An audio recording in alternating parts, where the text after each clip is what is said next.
지난 주일부터 목요일까지 사랑부 캄보디아 믿음학교 헌당예배 및 비전 출입을 다녀왔습니다.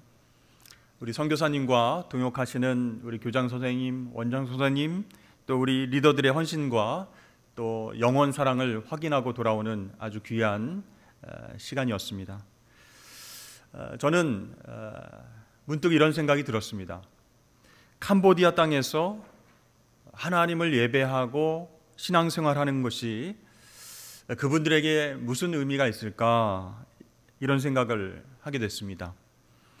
킬링필드라고 하는 끔찍한 역사가 상처로 흐르는 땅, 예수 믿는 것을 반대하고 싫어하는 가정과 이웃들, 각종 사원에서 또 가정에서 우상과 조상신에게 절하는 영적인 분위기, 그 속에서 하나님을 선택하고 그분께 예배하는 것 쉽지 않은 일이거든요. 그리고 나만 신앙을 유지하는 것이 아니고 아이들을 믿음으로 가르치는 것이 정말 쉽지 않은 환경이구나라고 하는 것을 느끼게 되었습니다. 그렇습니다. 우리가 하나님의 자녀라고 해서 죄로 인해서 망가진 이 세상의 가혹한 현실을 피할 수는 없습니다. 세상의 악함과 망가짐과 유혹은 믿음이 있는 하나님의 사람이든 세상 사람이든 상관없이 그 삶을 파고들기 때문입니다. 우리들은 어떤 사람입니까? 이미 회심하여 하나님의 자녀가 되었습니다. 왕 같은 제사장의 특권을 누리며 살고 있습니다. 그러나 아직 본향에 가고 있는 중입니다. 이미와 아직, 그 상황에서 세상의 고난과 고통을 만나고 힘겹게 살아갑니다. 그래서 때때로 세상의 무거운 책가방을 들고 가는 것도 힘든데 하나님을 예배하는 삶을 살아가는 것이 더 무거운 짐처럼 느껴질 때도 있습니다. 그래서 때로는 주변 사람들에게 지쳐서 힘들다 이렇게 말하기도 하고요. 사는 것도 어려운데 예배드리는 것 사치다라고 하는 말로 하나님을 떠나는 사람도 있다는 것이죠. 안타깝게도 이러한 세상의 많은 짐들이 우리를 풍성한 예배 잔치에 온전하게 참여하지 못하도록 만드는 요인이 되고 있습니다. 그래서 너무나 자주 우리들도 기쁨 없이, 생각 없이, 기대감 없이 이 자리에 앉아서 예배할 때가 종종 있다는 것입니다. 오늘 말씀을 통해서 예배라고 하는 것이 하나님이 주시는 선물만을 바라보는 것이 아니라 선물을 주시는 그 하나님을 바라보고 만나는 시간이다라는 것을 깨닫게 되시길 주의 이름으로 축복합니다. 예수를 믿는 사람이나 믿지 않는 사람이나 모두 다 선한 일, 착한 일을 할 수 있습니다. 그러나 하나님 믿는 사람들이 선한 일을 한다는 것은 세상 사람들과 다른 차원의 일을 하는 것이다 라고 말할 수 있어요. 그것은 단순한 국률의 마음이 아닌 하나님을 예배함으로 선을 행할 때에 특별한 일이 생기기 때문입니다. 그것이 무엇이죠? 하나님을 예배하는 마음으로 선한 일을 할 때 하나님이 드러난다라는 것이에요. 그러므로 우리가 예배자로 살아갈 때 가장 중요한 것은 내 삶을 통해서 하나님이 드러나는가 드러나지 않는가 하는 것입니다. 그런데요, 생각해보면 우리의 모든 순간, 모든 삶의 순간마다 어떻게 하나님께 예배를 드리며 살 수 있겠는가? 또 삶을 통해서 과연 하나님이 드러날 수 있도록 나는 살아갈 수 있을 것인가 의심이 들기도 합니다. 오늘 본문 말씀에 에녹이 하나님과 동행하더니 하나님이 그를 데려가심으로 세상에 있지 아니하였더라 라고 나옵니다. 가만히 이 말씀을 묵상해 보면요, 왜 성경은 하나님께서 에녹의 평생에 함께 하셨다 이렇게 말씀하지 않고 에녹이 하나님과 동행했다 이렇게 기록했을까요? 공평하신 하나님은 모든 사람과 함께 하시지만 그 함께 하시는 하나님과 모두가 동행하지는 않는다라는 사실입니다. 하나님과 동행이라고 하는 말을 영어 성경에 찾아보면 walk with God 이렇게 나옵니다. 이 동행은 함께 걷는다는 뜻이죠. 여러분, 함께 걸으려면 보폭을 맞춰야 합니다. 저도 걸음이 빠른 편인데요. 우리 가족들하고 같이 여행을 가거나 쇼핑을 하거나 어딜 다니면 아빠 좀 천천히 가, 그렇게 얘기합니다. 항상 저는 제 걸음 보폭으로 가는데 우리 아내하고 아이들은 뒤쳐져 있어요. 여러분, 함께 걸으려면 보폭을 맞춰야 되는 거예요. 그러나 여러분 생각해 보십시오. 하나님의 보폭과 우리의 보폭이 맞지가 않습니다. 즉, 인간인 우리가 하나님과 동행하려면 하나님께서 우리에게 맞춰주시는 것밖에는 방법이 없습니다. 그래서 임마누엘 하나님께서는 우리와 함께해 주셨습니다. 시속 3마일의 하나님이라는 책에 이런 얘기가 나옵니다. 하나님은 출애굽한 이스라엘 백성과 광야에서 함께 하시면서 시속 3마일, 즉 시속 4.8km의 인간 발걸음의 속도를 맞추셨다. 문제는 우리의 속도에 맞춰주신 하나님, 우리의 삶을 인도하시는 하나님께 우리가 기꺼이 동행하겠습니다 라고 하는 믿음의 고백이 있는가 하는 것이다. 그렇습니다. 하나님과의 동행은요, 우리의 능력으로 되는 것이 아니라 하나님께서 우리와 함께 하실 때만 가능합니다. 그러므로 하나님, 제가 하나님의 인도하심을 따라가겠습니다 라는 고백이 있을 때만 동행할 수 있다라는 것이죠. 즉, 예배란 무엇입니까? 우리 가운데 임재하시는 하나님 앞에 우리의 믿음을 고백하고 하나님의 관점으로 삶을 살아가는 것입니다. 하나님과 동행해 나가는 것입니다. 이것을 다른 말로 하면 순종이라고 표현할 수가 있는 것이죠. 존 비비어 목사님의 무엇이 선인가라고 하는 책에 나오는 이야기입니다. 이 존 비비어 목사님이 미국 댈러스에서 목회를 할 때였습니다. 그분이 미식 축구에는 별로 관심이 없었는데 어느 날 호기심에 댈러스 카우보이스의 경기를 보게 됐고 흥미진진한 경기에 빠져들게 됐습니다. 이 댈러스 카우보이스는요, 미국 프로 미식 축구 리그에서 최고의 팀 중에 하나였습니다. 굉장히 잘하는 팀이죠. 그래서 플레이오프 진출을 앞두고 이 댈러스 카우보이스 팀과 필라델피아 이글스 팀의 경기가 있었던 날이었어요. 이제 후반전에 다다랐습니다. 경기 시간이 8분밖에 남지 않았는데 이 카우보이스는 4점 차로 지고 있었습니다. 그래서 목사님은 초조하게 경기에 집중하면서 나도 모르게 응원을 했다라고 얘기를 하고 있어요. 그때 예고 없이 성령께서 목사님에게 기도를 시키셨고 기도하라고 하는 그 충동이 이 목사님을 압도했습니다. 그때 목사님은 8분 뒤에 기도하겠습니다 이렇게 얘기를 했다는 거예요. 그래야 이제 경기가 다 끝나니까요. 그러나 기도에 대한 압박이 계속되었고 목사님은 마음을 진정시키면서 하나님, 이제 6분밖에 안 남았습니다 이렇게 소리쳤어요. 경기 도중에 결과를 다 지켜보고 끝내야 되는데 자리를 뜨고 싶지 않았던 이 목사님은요, 큰 소리로 이렇게 하나님 앞에 외쳤어요.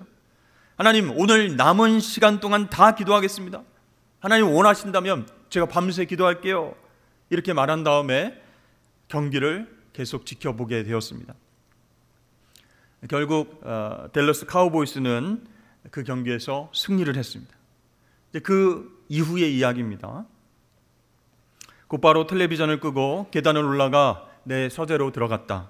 문을 닫고 카페 뒤에 무릎을 꿇고 앉아 기도를 시작했다. 그러나 기도를 해야 한다는 압박감이 사라졌다. 카펫에 얼굴을 묻고 이렇게 탄식했다. 하나님, 누가 저에게 내 인생에서 누가 더 중요하냐?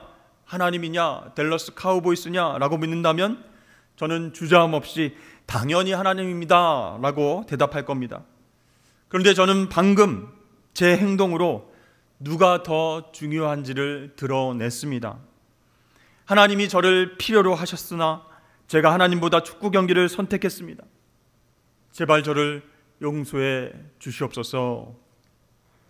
그 즉시 내 마음속에서 이런 음성이 들렸다. 아들아, 나는 내가 5시간 기도하는 것을 원치 않는다. 내가 바라는 것은 순종이다. 그렇습니다. 여러분, 분명한 것은 무엇입니까? 하나님과 동행하기 위해서 우리가 기꺼이 포기하고 순종해야 할 것이 있다라는 것이에요. 여러분, 순종은 늘 결단의 문제입니다. 그래서 예배는요, 순종에서부터 시작되는 것이요. 진정한 예배를 드리기 위해서는 포기할 것들이 분명히 있다는 사실입니다. 그래야 하나님 앞에 순종할 수 있고, 그래야 하나님과 동행하는 진실된 예배를 드릴 수 있는 것이죠. 두 번째, 진정한 예배자는 하나님의 성품과 하나님의 모습을 드러냅니다. A.W. 토저 목사님은 예배를 이렇게 정의한 적이 있습니다. 하나님께로부터 왔다가 우리를 거울 삼아 반사되어 다시 하나님께로 되돌아가는 것, 이렇게 예배를 정의했어요. 여러분, 무슨 말일까요? 자, 하나님께로 온 모든 것들이 다시 하나님께로 돌아가고 우리의 삶 가운데서 하나님의 형상이 나타나는 것, 그것이 예배다라고 정의하고 있는 것입니다. 여러분, 중요한 것은요, 우리가 이 세상에 존재하는 이유가 하나님을 예배하기 위함이다라는 사실입니다. 여러분, 생각해 보십시오. 우리 존재, 우리 창조의 목적이 예배를 받으시기 위함이라는 사실, 여러분 놀랍지 않으십니까? 더 놀라운 것은요, 우리가 하나님을 진정으로 예배할 때 우리 안에서 하나님의 모습을 발견할 수 있다는 사실이에요. 토저 목사님은 이렇게 말합니다. 하나님은 인간에게서 나타나는 하나님 자신의 모습을 기뻐하신다. 하나님은 인간이라고 하는 거울을 보고 그 거울 안에서 당신 자신을 바라보신다.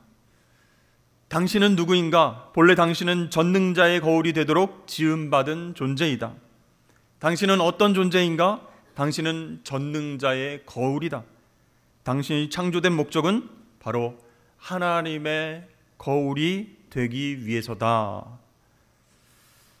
여러분, 예배하는 우리 모습 가운데에 하나님의 형상이 드러날 때 하나님을 알지 못하는 사람들이 그 모습을 보고 하나님이 누구신지 또 얼마나 좋은 분이신지를 깨닫게 되는 것입니다. 그러므로 예배는 단순히 우리의 시간과 공간을 할애하는 어떤 것이 아닙니다. 우리의 삶이 거룩한 예배가 된다라고 하는 것은요, 나를 통해서 하나님이 보여진다, 그런 뜻입니다. 이것은 우리에게 매우 강력한 도전이 되는 것이에요. 그래서 하나님, 저는 예배자로 살아가겠습니다 라고 하는 우리의 고백 속에서는요, 우리의 삶 가운데에 하나님의 모습, 하나님의 형상을 드러내 보이겠다라고 하는 결심이 들어있는 것이죠. 여러분, 하나님께서 우리를 구속하신 이유가 무엇입니까? 하나님께 반역했던 우리를 예배자가 되게끔 만들어주신 거예요. 여러분, 예배자는요, 하나님 앞에 무릎 꿇는 사람입니다. 하나님 앞에 자신의 주권을 내려놓는 사람이에요. 그래서 진정한 예배자가 되면 우리의 예배 가운데, 우리의 삶 가운데 그 주인이 누구인지를 분명하게 말할 수 있게 된다라는 것이죠. 내 인생의 주인은 하나님이십니다. 그러므로 나는 매 순간, 매 일상에서, 교회에서 하나님을 예배합니다. 이렇게 결단하고 고백하고 생활할 수 있어야 된다는 것이죠. 사랑하는 성도 여러분, 저와 여러분 모두가 하나님의 모습을 드러내는 예배자로 살아가시길 주의 이름으로 축복합니다. 주일 예배, 수요 예배, 금요 성령 집회, 새벽 기도에는 빠지지 않는데 그 삶 속에 하나님의 모습이 없다면 진짜 예배자가 아닌 거예요. 그 수많은 예배 가운데에 하나님과 동행하는 시간이 없었기 때문에 그분을 닮아갈 수 없는 것입니다. 그렇습니다. 진짜 하나님을 예배하는 사람은요, 그 삶의 주인이 하나님임을 인정하는 사람입니다. 따라서 그 사람의 성품과 행동도 겸손하고 온유하고 인내하고 사랑이 넘치면서 하나님을 닮아가게 된다는 것이죠. 세 번째, 참된 예배자는 하나님을 바라보면서 사모하는 사람이다 라고 말할 수 있습니다. 선교지에 도착해서 여러 가지 사역을 하다 보면 여러 가지를 경험하게 되고 느끼게 됩니다. 특별히 가난하고 우리보다 부족하게 살아가는 그 사람들을 보게 되면 궁휼한 마음, 불쌍히 여기는 마음, 또 돕고 싶은 마음이 저절로 생기게 됩니다. 그래서 우리가 작은 배려를 하고 작은 호의를 베풀고 땀 흘리면서 섬기고 사랑을 베풀면 그분들이 굉장히 기뻐하고 감사해 하세요. 그런 모습을 보면 또 우리의 마음이 흐뭇하고 보람도 느끼게 됩니다. 근데 여러분, 그렇게 우리가 우리 한국에서 바리바리 선물을 많이 싸들고 가서 그들이 좋아하는 선물도 많이 주고 또 맛있는 밥도 많이 해주고 그렇게 선을 베풀면 그 사람들이 하나님과 동행하는 삶, 예배하는 삶을 살게 될까 하는 걱정도 들게 된다는 것이죠. 다윗 왕은 본인의 인생 가운데 혹독한 고난을 만난 순간에 다음과 같이 고백을 했습니다. 내가 여호와께 바라는 한 가지 일, 그것을 구하리니 곧 내가 내 평생에 여호와의 집에 살면서 여호와의 아름다움을 바라보며 그의 성전에서 사모하는 그것이라. 아멘. 그러니까 다윗이 정말로 힘들고 어려운 상황이에요.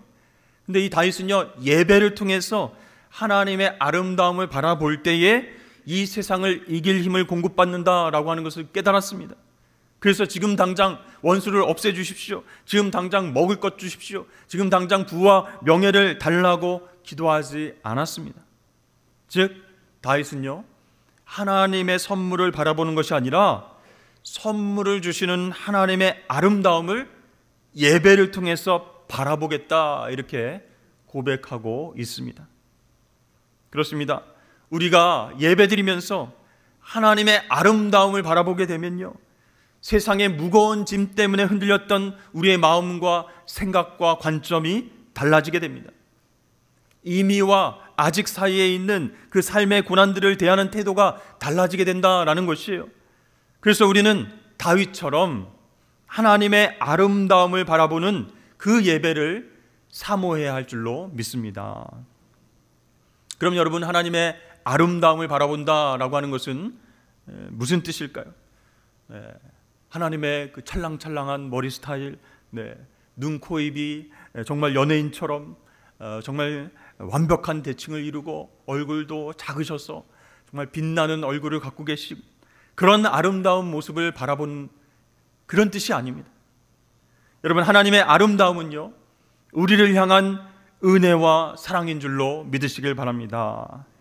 나를 사랑하셔서 자녀 삼아주신 그 은혜, 죄로 인해서 또 흔들리고 넘어져도 다시 돌아오라고 팔 벌려서 기다리시는 사랑, 그것이 바로 하나님의 아름다움입니다. 그런데요, 우리는 예배를 통해서 다른 것을 얻으려고 합니다. 세상의 선물을 얻기 위해서 예배하는 사람들이 있다는 것이에요. 그 선물의 아름다움을 바라보면서 하나님 이것도 주십시오, 저것도 주십시오, 자꾸 그것만을 달라고 하나님께 예배하려고 합니다. 하나님, 새 집도 주셔야 됩니다. 배우자, 멋진 배우자도 주셔야 됩니다. 건강도 주시고 노후자금도 주시고 멋지고 새로운 자동차도 주시고 계속 선물 이렇게 선물을 달라고 하나님 앞에 예배 드릴 때가 많다는 것이요. 저도 가정에서 우리 아이들이 어렸을 때 교회 갔다가 또 이제 신방 갔다가 외출했다가 집에 들어오면 아이들이 계속 제 손에 뭐가 들려있나 그것만 바라보는 거죠. 아빠 안녕히 다녀오셨어요 하면서 손에 있는 거 확 빼가지고 그냥 또 들어가가지고 이건 뭐야 하고 선물을 풀고, 그러면 교인들이 가끔 주시는 이제 과일이라든지 떡이라든지 빵이라든지 이런 선물을 그냥 채가는 거예요. 그러면 아빠로서 서운한 거예요. 얘네들이 아빠 왔는데 아빠 보고 싶었어요, 아빠 수고하셨어요, 이런 말을 기대하지는 않지만 선물만 탁 빼가지고 그냥 쌩하고 들어가니까 서운한 거예요. 여러분, 이것은 엄밀히 말해서 하나님을 예배한다라고 하는 것을 가장한 우상숭배예요. 하나님을 우상보다 못한 신으로 전락시키는 행동입니다. 물론 하나님 아버지는 우리에게 좋은 것을 주시는, 선물 주시는 아버지세요. 그러나 아버지가 아니라 아버지 손에 들려있는 선물만 바라보는 자녀는 그 아버지의 기쁨이 되지 못한다라는 사실입니다. 우리는 예배를 통해서 세상에 찌들었던 눈과 마음을 깨끗하게 씻어내야 됩니다. 하나님의 아름다움을 바라보면서 내 생각과 마음이 회복되어야 합니다. 죄로 망가지고 흐려진 우리의 눈이 복음의 안경을 쓰는 시간이 바로 예배 시간이에요. 점점 하나님은 뿌옇게 보이는 어떤 영적인 백내장 증세가 찾아올 때에 예배를 통해서 수술해야 됩니다. 놀랍도록 영광스러운 하나님은 보지 못하고 세상 복만, 세상의 선물만 뚜렷하게 보이는 우리의 오염된 눈과 마음을 깨끗하게 씻어내는 시간이 바로 예배가 되어야 할 줄로 믿으시길 바랍니다. 찬양과 기도와 말씀 시간을 통해서 다시 하나님의 영광스러운 아름다움을 바라보시는 저와 여러분 되시길 주의 이름으로 축복합니다. 그런데 여러분, 주중에 매일매일 죄와 오염된 세상 문화를 바라보고 있다가 갑자기 주일날 교회에 나오면 영적인 시력이 확 좋아지고 하나님의 아름다움을 바라볼 수 있을까요? 안 된다는 거예요. 힘들다는 거예요. 중요한 것은요, 우리의 일상이 하나님을 예배하는 것과 어떻게 연관될 수 있는지를 생각하는 것입니다. 아브라함 조슈아 헷셀이라고 하는 분은 안식이란 책에서 이렇게 말합니다. 안식일은 노동의 존엄성을 신성하게 고양시킨다. 너희는 일곱째 날의 노동을 삼가라 라고 하는 명령은 너희는 엿새 동안 모든 일을 힘써 하라 라고 하는 명령의 속편이다. 너희는 엿새 동안 모든 일을 힘써 행하라. 그러나 일곱째 날은 주 너희 하나님의 안식일이니라. 여러분, 하나님께서 우리에게 안식일을 주신 이유는 무엇입니까? 안식일을 지키기 위해서 엿새를 열심히 살라는 것이에요. 하나님을 예배하는 자리에서 우리가 어떻게 하나님을 예배하는가라고 하는 것은요, 안식일 이전에 엿새 동안의 그 날들에 의해 좌우된다라고 말할 수 있습니다. 우리가 세상 속에서 하나님의 거룩하심을 잊고 왕같은 제사장으로서 엿새를 열심히 일상의 예배를 통해서 하나님께 영광을 올리면서 그렇게 살다 보면 교회에 나와서 예배 드릴 때 예배가 감격스럽지 않을 수가 없다는 것이에요. 그런데 우리에게 예배의 감격이 사라졌다면 무슨 뜻입니까? 우리가 밖에 나가서 삶을 예배자로 제대로 살지 못했다는 거예요. 하나님과 동행하지 못했다는 증거가 된다는 것이에요. 초대교회 예배는 굉장히 시끄러웠다라고 합니다. 당시에는 예수 믿는 사람으로 세상을 살아가는 것이 목숨을 건 일이었어요. 일상의 그 엿새 동안 믿음을 지키며 살아가는 일, 그 역시 목숨을 건 위험한 일이었어요. 그렇기 때문에 예배당에 나와서 믿음의 형제 자매를 보면 너무 감격스러워서 포옹하고 간증을 하는 바람에 예배가 시끄러웠던 것입니다. 소음 때문에 시끄러운 것이 아니라 엿새 동안 일주일을 치열하게 살았던 그 믿음의 고백으로 교회가 시끌벅적했다라는 것이에요. 그렇습니다. 여러분, 우리가 주중의 엿새를 일상의 예배자로 열심히 살아갈 때 오늘 우리가 함께 모이는 이 공간과 시간이 하나님께 영광 올려드리는 아름다운 예배의 시간과 공간이 될 줄로 믿습니다. 여러분, 참된 예배자는요, 하나님과 동행하는 삶을 살아갑니다. 그런데 내가 하나님의 보폭을 맞추려고 따라갈 수는 없잖아요. 하나님께서 우리의 보폭에 맞춰주시기 때문에 우리가 겸손하게 감사하면서 순종해야 됩니다. 그럴 때 우리는 하나님의 성품을 닮아갈 수 있는 것이죠.